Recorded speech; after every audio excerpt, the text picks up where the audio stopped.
Hello friends, welcome to our channel.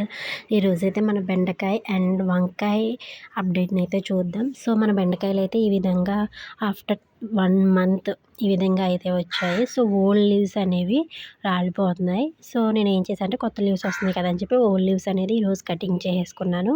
So నేను బెండకాయలు అనేవి వేసుకున్నాను కదా, గింజలు అవి ఒక 3 పాట్స్లో సపరేట్ అయితే చేసేసుకున్నాను. చిన్న త్రో బ్యాగ్లో అయితే వేసుకున్నాను కదా, అవి సపరేట్ చేసుకొని వాటికైతే ఫుల్గా వాటరింగ్ అవన్నీ ఇచ్చుకుంటున్నాను. సో ఈ విధంగా అయితే మన బెండలు అయితే వచ్చేసాయి. అండ్ నెక్స్ట్ వంకాయలు కూడా బాగా గ్రో అవుతుంది. ఓల్డ్ లీవ్స్ అనేది టైం టు టైం కట్ చేసుకుంటే దాని పక్క నుంచి న్యూ లీవ్స్ అనేవి రావడం. సో మనమైతే వెయిట్ చేయాలి బెండకాయలు అండ్ వంకాయల కోసం.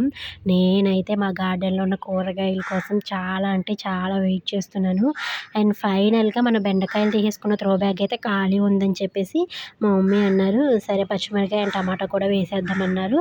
ఖాళీగా ఉన్నాం కదా అని చెప్పి ఇంకా అందులోనే పచ్చిమిర్చి అండ్ టొమాటో అయితే వేసేసుకున్నాను. పచ్చిమిరకాయలు కొంచెం బాగా పండిపోయినవి ఉంటే ఇంట్లో వాటిని వేసుకున్నాను. సో ఇది మన కూరగాయల అప్డేట్ ఫ్రెండ్స్. సో ఫ్యూచర్లో కూడా ఇంకా ఒక 2-3 కూరగాయలు వేద్దామని అయితే ఆలోచన ఉంది. సో ఏం వేయాలి అనేది చూస్తాను, చూసైతే వేసుకుంటాను ఫ్రెండ్స్. సో ఈ విధంగా నేనైతే వాటరింగ్ ఇచ్చుకొని పక్కన పెట్టేసుకున్నాను. ఎప్పుడు ప్లాంట్స్ వస్తాయో చూద్దాం friends. Subscribe our channel. Bye.